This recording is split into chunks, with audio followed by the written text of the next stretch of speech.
Comment être confiant si tu es introverti? Alors, ça s'entend pas à ma voix, mais je suis un ancien timide maladif. Il y a une dizaine d'années, j'étais un gros geek. Je ressemblais à rien et je n'avais aucune confiance en moi. Et aujourd'hui, j'ai réussi à développer un mental d'acier et surtout une confiance totalement indestructible, invulnérable aux critiques ou à quoi que ce soit. Et dans cet audio, je vais t'expliquer comment développer cette confiance suprême, parce que cette confiance en toi, ce mental d'acier que tu vas pouvoir développer, c'est quelque chose qui va pouvoir t'apporter tout ce que tu désires dans la vie. Que ce soit les femmes, si tu as envie d'accéder aux femmes, que ce soit l'argent, si tu as envie de gagner beaucoup d'argent, que ce soit de créer une entreprise, si tu as envie de créer une entreprise, ou de faire une grande carrière, si tu as envie de faire carrière dans un grand groupe, ou d'avoir le corps de tes rêves, même si tu n'as pas confiance en toi, même si tu penses que c'est impossible, et même si tu penses que tu n'as pas la génétique pour ça. Et je suis bien placé pour en parler, parce qu'encore une fois, j'ai fait moi-même ce parcours. Si tu veux avoir les preuves visuelles, je vais pas les mettre dans cet audio, mais si tu veux avoir les preuves visuelles, je t'invite à te rendre dans les liens qui se trouvent en description de cette vidéo, ou bien d'écouter les autres podcasts de cette chaîne YouTube. Tu vas avoir plein de preuves de avant-après qui te montrent d'où je suis parti. Alors, je sais ce que c'est quand on est timide, quand on est introverti. Globalement, on n'a pas beaucoup de vie sociale, on est centré sur soi et on a peur de tout.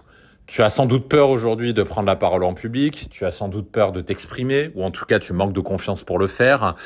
Et globalement, ça t'handicape sur tous les aspects de ta vie. Ça t'handicape bien sûr avec les femmes, parce qu'en général, quand on cherche à augmenter sa confiance en soi, c'est généralement quand on est célibataire. Alors ça existe, mais il y en a pas beaucoup.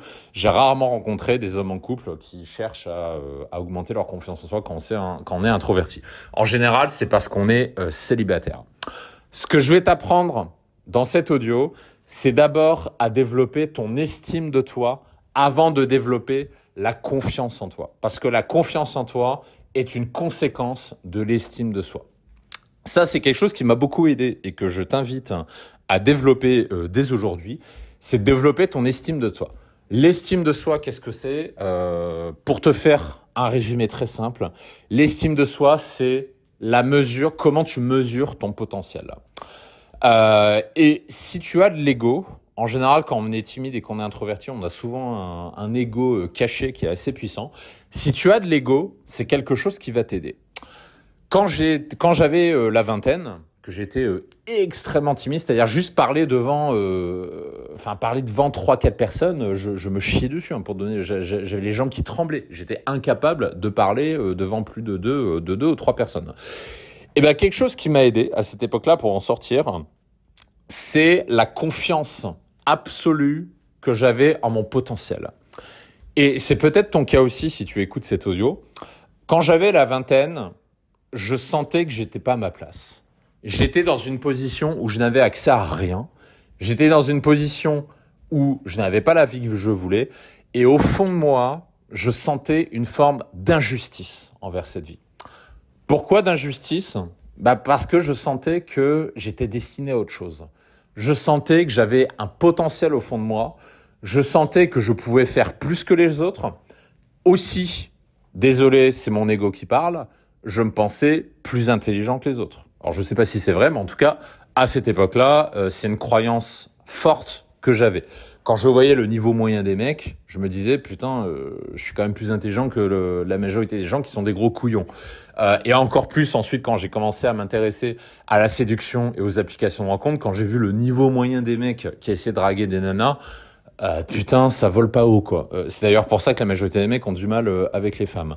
Et ça a encore plus gonflé mon ego, parce que comme je voyais que la majorité des mecs étaient des cons et qu'ils arrivaient quand même, malgré ça, j'ai rencontré dans ma vie des mecs cons comme pas possible, mais réussir à sortir avec de très belles femmes, mon ego voyait cela comme un profond sentiment d'injustice. Je me disais, c'est pas possible, cet abruti. J'en avais un, par exemple, quand j'étais en BTS. Quand j'avais 19 ans, j'étais en BTS informatique. Il y avait le beau gosse de la classe qui était dans les derniers de la classe. C'était un con. Mais un con, t'imagines pas. Et il sortait avec les plus belles femmes à chaque fois. Et le lundi, donc après le week-end, quand on parlait, tiens, t'as fait quoi ce week-end, etc. Il pavanait, il nous racontait ses conquêtes du week-end, etc. Et moi, je l'écoutais, au fond de moi, j'étais jaloux. J'étais jaloux comme pas possible. Pourquoi? Parce que j'estimais que c'était un jeu. Je disais, pourquoi cet abruti a plus de résultats que moi? Alors oui, tu vas me dire, ouais Max, c'est un peu prétentieux de penser ça, quand même, attends. Ouais, c'est vrai, tu as raison, c'est un peu prétentieux. Mais cultiver cette vision, c'est quelque chose qui peut t'aider à trouver le courage justement de t'élever dans ta vie et d'outrepasser ta situation. En tout cas, c'est ce qui s'est passé pour moi. Le fait d'avoir un gros ego a fait que la situation dans laquelle j'étais était insupportable pour moi, elle était inconfortable, et surtout parce que je pensais que je pouvais mieux, je pouvais faire mieux, et surtout j'avais une croyance extrêmement profonde là-dedans. Et ça a été le point de départ, et c'est comme ça que, malgré une confiance en moi proche de zéro à cet âge-là, j'ai réussi à cultiver une estime de soi indestructible. C'est-à-dire que j'étais convaincu que je pouvais faire de grandes choses, et ça a été le point de départ. Pourquoi je te parle de ça? Tout à l'heure, rappelle-toi, je te disais qu'avant de développer la confiance en soi, il faut d'abord développer l'estime de soi. Parce que si tu n'as pas une estime de toi forte, tu pourras jamais développer de confiance en soi solide. C'est aussi simple que ça. C'est pour ça que la première chose à faire, c'est de développer cette estime de soi, de cultiver. Et je sais que c'est un peu controversé comme conseil, mais au début, en tout cas, c'est quelque chose qui va t'aider. Cultive ton ego. Cultive ton ego parce que ton ego, c'est quelque chose qui va te donner la force de passer à autre chose et surtout de faire les actions nécessaires pour outrepasser ta situation. L'ego, plus tard, deviendra un frein, mais ça, ce sera dans un second temps. Il faut d'abord, selon moi, passer par cette phase-là pour ensuite mieux maîtriser son ego. Une fois que tu as fait ça, et ça peut prendre plus ou moins de temps en fonction de ta situation, une fois que tu as fait ça, tu vas te retrouver au moment où, ok, ton estime de soi, le potentiel, etc. Ok, tu as développé ta vision, tu sais que tu peux faire beaucoup de choses. Tu dis, allez, c'est bon, maintenant j'en ai marre, je passe à l'action, je peux plus supporter ma vie actuelle. Mais à cette étape-là, tu n'as toujours pas vraiment confiance en toi. C'est un petit peu le problème. Et là, je vais te donner un secret. La confiance en toi, tu vas la bâtir avec deux choses. C'est ce qui s'est passé pour moi et également pour d'autres personnes, et je crois que j'ai jamais vu d'exception à ces deux choses que je vais te dévoiler dans la suite. La première chose à faire pour développer ta confiance en toi, c'est d'avoir un mentor qui croit en toi. Et je t'assure que c'est extrêmement difficile de le faire sans. Essaye, tu verras par toi-même. Je pense que tu auras du mal. Alors peut-être par ego, tu vas dire « c'est bon, j'ai besoin de personne, je suis un bonhomme. » Ouais, mais la question c'est combien de temps tu vas mettre à avoir des résultats. Et ça, c'est le secret de toutes les personnes qui ont du succès dans la vie et qui accomplissent de grandes choses. Regarde n'importe quel grand sportif, n'importe quel politicien, n'importe quel speaker, n'importe quel entrepreneur. Regarde qui tu veux. Les personnes qui ont le mieux réussi ont toutes eu un mentor sans exception. Et ça a été mon cas aussi. J'ai rencontré, j'en ai eu plusieurs des mentors, mais mon premier mentor, celui qui vraiment m'a débloqué dans la séduction, je l'ai rencontré à, je sais plus si c'est 20 ou 21 ans, je crois que c'est 20 ans. Je l'ai rencontré quand j'avais 20 ans. C'est une personne qui était 6 ans plus âgée que moi et c'est une personne qui a cru en moi. C'est une personne qui a vu mon potentiel, c'est une personne qui a vu que je pouvais faire de grandes choses, c'est une personne qui a clairement vu que je suis pas au niveau où je devrais être. Et en plus de ça, on a beaucoup sympathisé. C'est une personne que j'ai rencontrée en soirée à l'époque. C'est vraiment du pur hasard. Parce que là, je sais que tu vas me poser la question comment rencontrer un mentor. Je n'ai pas la réponse, honnêtement. Je suis incapable de dire comment rencontrer un mentor parce que dans mon cas, ça s'est toujours passé de manière fortuite. C'était vraiment les aléas de la vie. Mais en gros, pour rencontrer un mentor, tu as deux options. Tu as soit le hasard, ce qui a été mon cas, ou alors tu as la deuxième chose qui est de te faire accompagner, tout simplement. C'est ce qu'on fait avec le programme Abondance. Le programme Abondance, tu as un mentor qui t'accompagne pendant 6 mois. Et c'est quelque chose qui est actionnable à volonté. C'est-à-dire tu as juste besoin de prendre une décision qui est de rejoindre le programme pour avoir un mentor qui va être derrière toi, qui va te pousser dans tes limites, qui va t'accompagner et qui va t'emmener vers un niveau d'excellence. Ou alors tu te remets à la chance, mais ça peut prendre plus ou moins de temps en fonction de ta part de chance. Dans mon cas, c'est arrivé quand j'avais 20 ans. Et à cette époque-là, à 20 ans, je n'avais aucune conscience de tout ce que je suis en train de te raconter. Hein.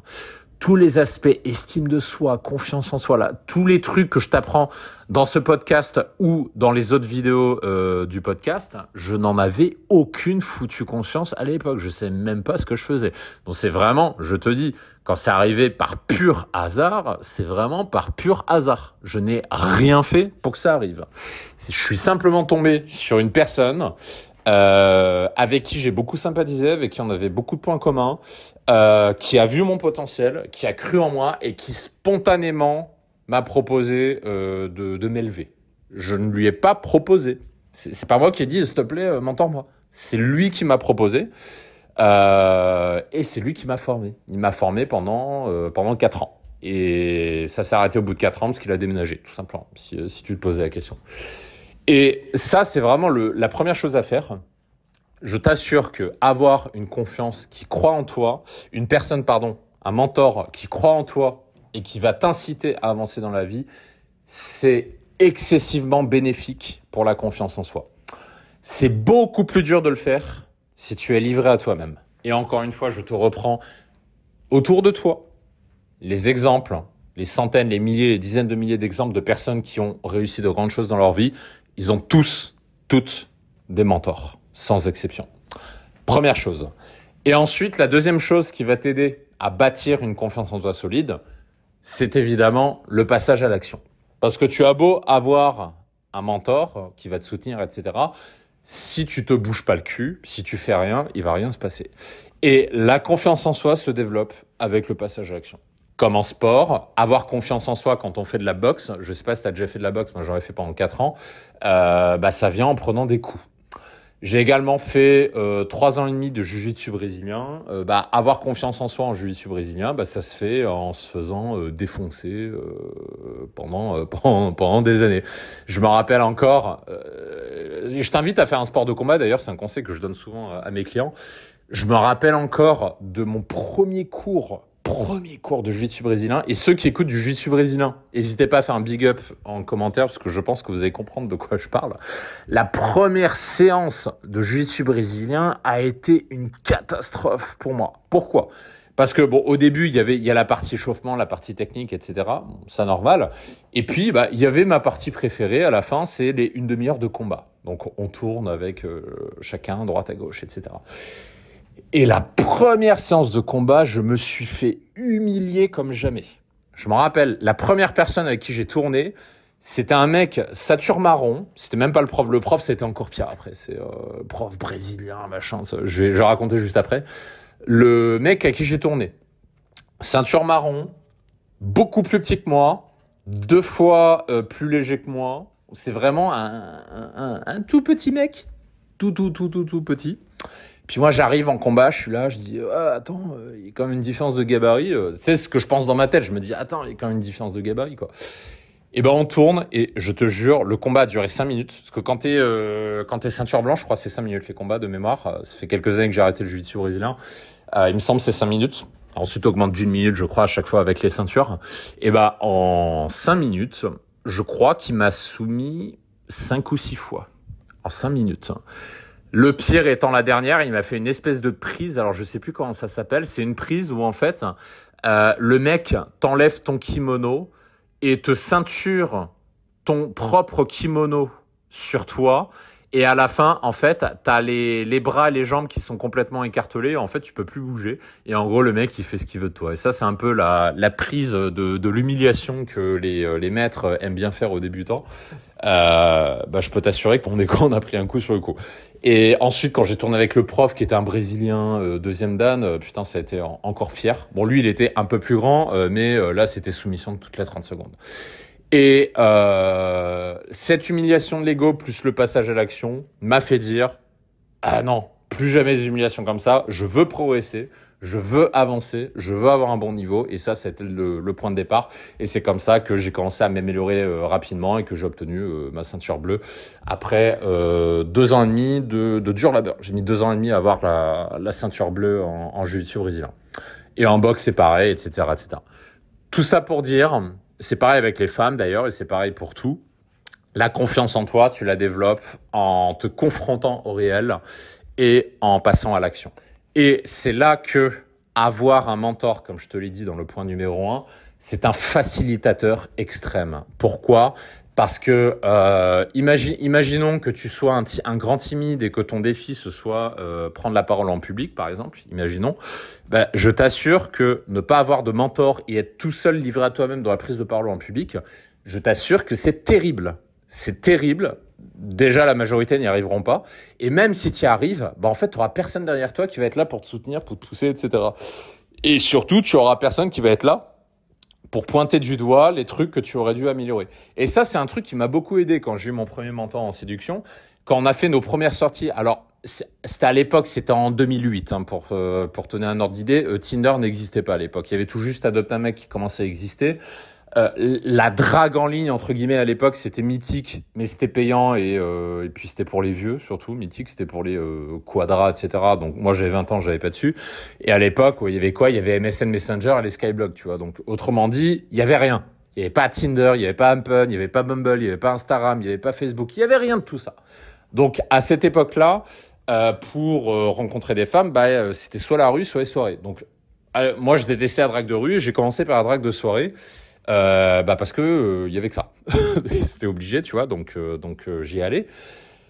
Et je t'assure qu'avoir déjà un mentor, ça m'a permis de sortir, parce que si j'avais pas de mentor, j'aurais pas pu sortir en night, j'aurais jamais eu le courage de faire des sorties tout seul. En tout cas au début, j'ai déjà testé après des sessions de night en solo, mais au début pour commencer, j'aurais jamais eu le courage de le faire.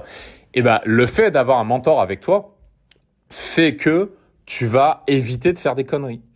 Par exemple, je te donne un exemple, dès la première soirée, en fait, il m'a fait remarquer que j'étais beaucoup trop, j'étais beaucoup trop cassant avec les femmes, en fait. En fait, il m'a expliqué que j'étais à côté de la plaque et il m'a expliqué un truc dont je n'avais pas conscience. C'est-à-dire qu'à cette époque-là, en fait, comme je n'avais pas confiance en moi, que j'étais un introverti, mais vraiment maladif, en fait, quand je parlais aux femmes, je surcompensais en jouant le mec arrogant, tu vois. C'était de la surcompensation pure. C'est-à-dire, les femmes qui m'ont rencontré, effectivement, me disaient que j'étais un mec putain d'arrogant, mais vraiment arrogant, overloaded, tu vois. Mais en fait, c'était de la surcompensation, tu vois. Et mon mentor, il restait à côté, il écoutait un peu ce que je disais et tout, tu vois. Et après, à la fin de la soirée, quand on a fait le débrief, en fait, il m'a dit putain, Mike, alors descends d'un niveau, quoi. T'es trop cassant, quoi. Je le regarde comme ça, je lui dis ah bon, je suis cassant de quoi. Et puis après, il m'explique, il me dit là, c'est pas nécessaire et tout. Et là, il me disait voilà, tu parlais avec la nana, t'as une conversation normale, voilà, quoi. Il m'a dit, t'as pas besoin de surcompenser le mec qui a une confiance en lui overloaded. T'as pas besoin. Juste sois normal, tu vois. C'est con en fait. Mais le premier conseil qu'il m'a donné à toute première session, c'est sois normal, quoi. Et c'est con hein, quand on y repense. Mais là, maintenant, je comprends ce qu'il voulait dire. Mais à cette époque-là, j'étais sonné. Je dis, comment ça, sois normal ? Je comprends pas. Je dis, être normal. Moi, je suis un mec qui a pas confiance en lui. Qu'est-ce que ça veut dire, être normal ? Et après, il m'a expliqué, tu vois. Et plus tard, j'ai compris, ouais, effectivement, en fait, j'avais une communication à l'époque qui était catastrophique, tu vois. Mais c'était impossible de le savoir avant parce que j'avais pas de mentor et qu'avant, il y avait personne tout simplement pour me mettre le nez dans le caca, dans mon propre caca que je faisais sans m'en rendre compte. Voilà 2 petits conseils que je pouvais te donner rapidement si tu es introverti et que tu n'as pas confiance en toi. Évidemment, pour aller plus loin, ce que je te recommande, c'est soit d'écouter les autres podcasts de la chaîne. Tu vas trouver plein de matos et de petits conseils dispersés à droite à gauche pour accomplir de grandes choses dans ta vie. Si ça peut te donner une perspective, je vais te prendre mon exemple. À 20 ans, j'étais BTS informatique, geek, lunettard, 30 kilos de moins, je ressemblais à rien, j'étais pas capable de parler en public, je savais pas parler, j'avais zéro confiance en moi, etc. Aujourd'hui, j'ai créé 4 entreprises sur Internet, donc je suis dirigeant d'entreprise après une carrière d'ingénieur. J'ai développé une méthode de séduction qui s'appelle la méthode abondance, qui me permet à moi d'avoir accès aux femmes autant que j'en ai envie. C'est-à-dire dans le sens où la séduction n'est plus un problème pour moi depuis bien des années. J'en fais profiter à d'autres mecs. Et je suis capable de faire des vidéos et de garder l'attention des gens pendant longtemps, ce qui est le cas aussi avec ce podcast, comme tu peux l'écouter. Je suis capable de parler en public, de faire des vidéos, etc., etc. Et tous ces skills, c'est des choses que j'ai développées avec le temps. Et si j'ai pu le faire, parce que moi, j'ai rien de, je veux dire, j'ai pas un QI de 140, hein, tu vois. J'ai rien de plus que toi ou que la majorité des mecs. Par contre, il y a quand même un truc que j'ai en plus, c'est l'ambition. Et l'ambition, c'est quelque chose que je t'invite à cultiver. Et si tu partages cette vision, bah, je t'invite à écouter les autres podcasts de la chaîne et à te rendre sur le lien en description pour accéder à plus de méthodes, plus de conseils pour aller plus loin sur ces sujets. Et dernier conseil pour la route, n'oublie pas, en tant qu'introverti, tu peux faire de grandes choses. Simplement, tu n'as pas conscience aujourd'hui de ton potentiel et tu vas voir que si tu crois en toi, que tu travailles sur ton estime de toi et que tu lâches rien surtout, et que tu passes à l'action et que tu as un mentor qui est derrière toi pour te montrer le chemin, je t'assure que les prochaines années vont être extrêmement excitantes pour toi, que tu vas pouvoir faire de grandes choses.